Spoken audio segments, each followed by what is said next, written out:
नमस्कार, ये आकाशवाणी शिमला है। अब आप ज्ञान ठाकुर से प्रादेशिक समाचार सुनिए। आज के मुख्य समाचार। केंद्र सरकार ने प्याज के निर्यात पर प्रतिबंध अगले आदेश तक बढ़ाया। घरेलू उपलब्धता बढ़ाने और प्याज की कीमतों को नियंत्रण में रखने का लिया फैसला। स्वास्थ्य मंत्री धनीराम शांडिल व उद्योग मंत्री हर्षवर्धन चौहान ने एक संयुक्त बयान में कहा, भाजपा ने लोकतांत्रिक तरीके से चुनी हुई कांग्रेस सरकार को गिराने की रची साजिश। विपक्ष के नेता जयराम ठाकुर ने कहा, प्रधानमंत्री नरेंद्र मोदी के नेतृत्व में देश दुनिया की सबसे ताकतवर अर्थव्यवस्थाओं में शामिल होने के लिए अग्रसर। और होली पर्व पर प्रदेश के बाजारों में रौनक। राज्यपाल शिव प्रताप शुक्ल व मुख्यमंत्री सुखविंदर सिंह सुक्खू ने प्रदेशवासियों को दी शुभकामनाएं। अब समाचार विस्तार से। केंद्र सरकार ने प्याज के निर्यात पर प्रतिबंध अगले आदेश तक बढ़ा दिया है। घरेलू उपलब्धता बढ़ाने और प्याज की कीमतों को नियंत्रण में रखने के लिए ये फैसला लिया गया है। विदेश व्यापार महानिदेशालय DGFT ने एक अधिसूचना में कहा कि प्याज के निर्यात पर 31 मार्च 2024 तक रोक लगाई गई थी और अब इसे अगले आदेश तक बढ़ाया जा रहा है। पिछले साल दिसंबर में सरकार ने प्याज के निर्यात पर प्रतिबंध लगा दिया था। हालांकि प्रत्येक मामले के आधार पर मित्र देशों को प्याज के निर्यात की अनुमति दी गई है।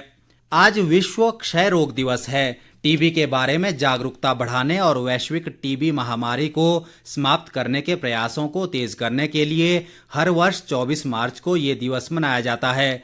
टीबी एक संक्रामक रोग है जो मुख्य रूप से फेफड़ों, किडनी, रीढ़ की हड्डी और मस्तिष्क को प्रभावित करता है। इस वर्ष टीबी दिवस की विषय वस्तु है, हाँ हम टीबी खत्म कर सकते हैं।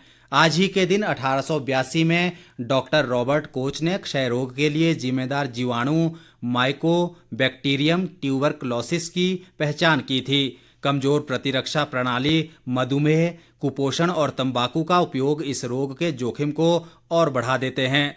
राष्ट्रपति द्रौपदी मुर्मू ने देशवासियों से भारत को टीबी मुक्त बनाने का आह्वान किया है। उन्होंने कहा कि इससे क्षय रोग को नियंत्रित करने की चुनौतियों के बारे में लोग जागरूक हो सकेंगे। स्वास्थ्य मंत्री धनीराम शांडिल और उद्योग मंत्री हर्षवर्धन चौहान ने एक संयुक्त बयान में भारतीय जनता पार्टी पर आरोप लगाते हुए कहा कि कांग्रेस के बागी विधायकों के भाजपा की सदस्यता लेने से ये बात स्पष्ट हो गई है कि इस पूरे षड्यंत्र के पीछे भाजपा नेताओं का ही हाथ था। उन्होंने कहा कि भाजपा की शह पर ही बागियों ने लोकतांत्रिक तरीके से चुनी गई सरकार को गिराने की साजिश की थी।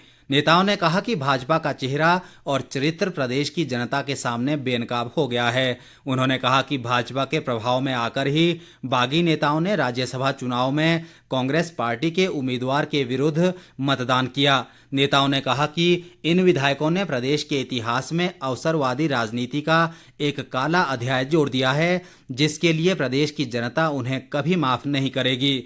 उन्होंने कहा कि मुख्यमंत्री सुखविंदर सिंह सुक्खू के नेतृत्व में सरकार ने अपने छोटे कार्यकाल में ही चुनाव के दौरान दी गई 10 गारंटियों में से 5 को पूरा कर दिया है। मंत्रियों ने कहा कि आने वाले लोकसभा चुनाव और उपचुनाव में प्रदेश के मतदाता धन बल की राजनीति को करारा जवाब देंगे।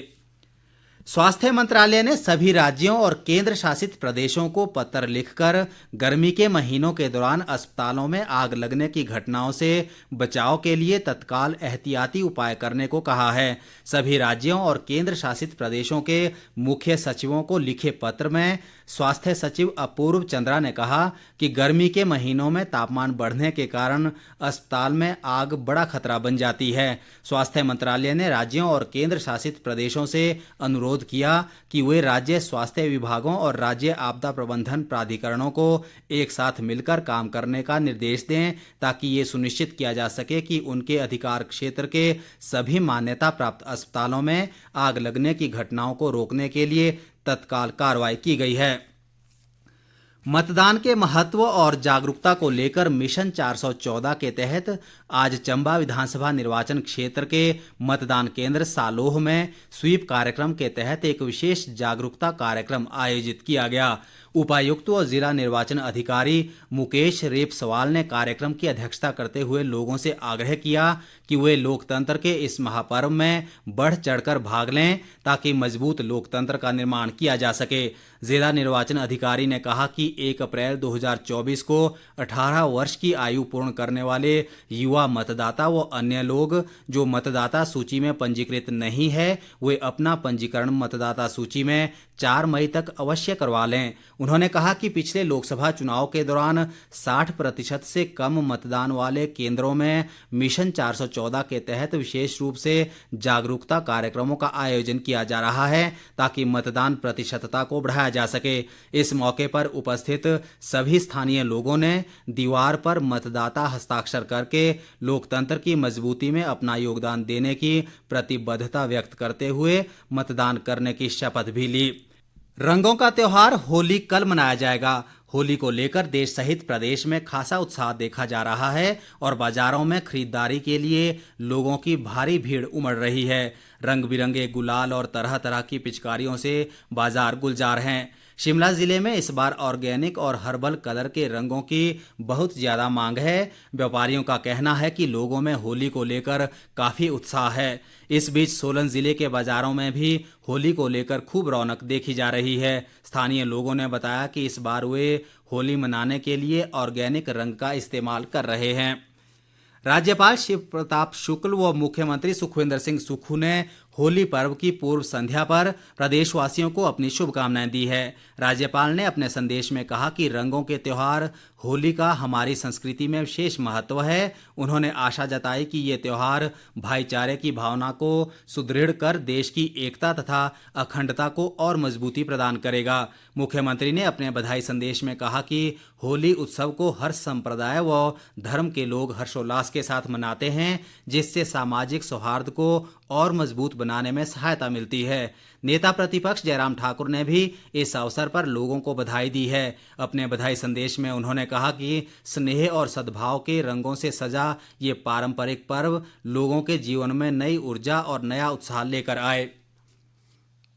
इस बीच कुल्लू में आज होली का त्योहार धूमधाम के साथ मनाया जा रहा है। इस अवसर पर हर गली मोहल्ले के लोग पारंपरिक वाद्य यंत्रों के साथ टोली बनाकर एक दूसरे के घरों में गाते बजाते हैं और एक दूसरे को गुलाल लगाकर होली की शुभकामनाएं देते हैं। दोपहर बाद लोग भगवान रघुनाथ के मंदिर में गए और उन पर गुलाल चढ़ाया। हालांकि कुल्लू में होली की शुरुआत बसंत पंचमी से होती है और लगातार 40 दिनों तक रोज शाम के समय भगवान रघुनाथ जी पर गुलाल चढ़ाया जाता है। इस उत्सव का आज 40वां दिन है और रात के समय भगवान रघुनाथ जी को उनके मंदिर से लाया जाएगा। इस दौरान होलिका दहन की रस्म पूरी की जाएगी।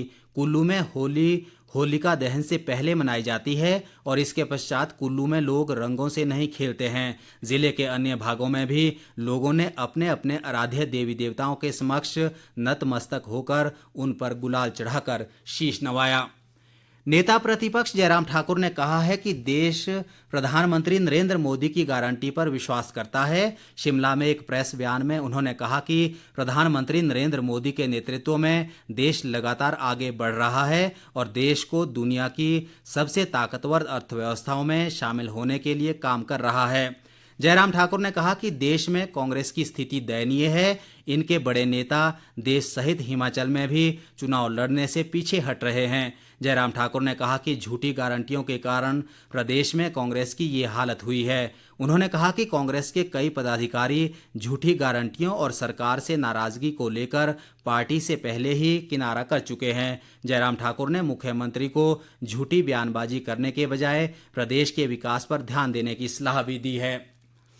आपदा प्रबंधन को लेकर कांगड़ा जिला के सभी शैक्षणिक संस्थानों में 4 अप्रैल को मॉक ड्रिल आयोजित की जाएगी। जिलाधीश हेमराज बेरवा ने यह जानकारी देते हुए बताया कि इस संबंध में सभी उपमंडलाधिकारियों, शिक्षा उपनिदेशक उच्च शिक्षा व प्रारंभिक शिक्षा को इसके आयोजन को लेकर दिशा निर्देश जारी कर दिए गए हैं। जिलाधीश ने बताया कि कांगड़ा जिला में 4 अप्रैल 1905 को भूकंप के कारण 20,000 लोगों ने जान गंवाई थी, जबकि 1 लाख से भी ज्यादा भवन क्षतिग्रस्त हुए थे।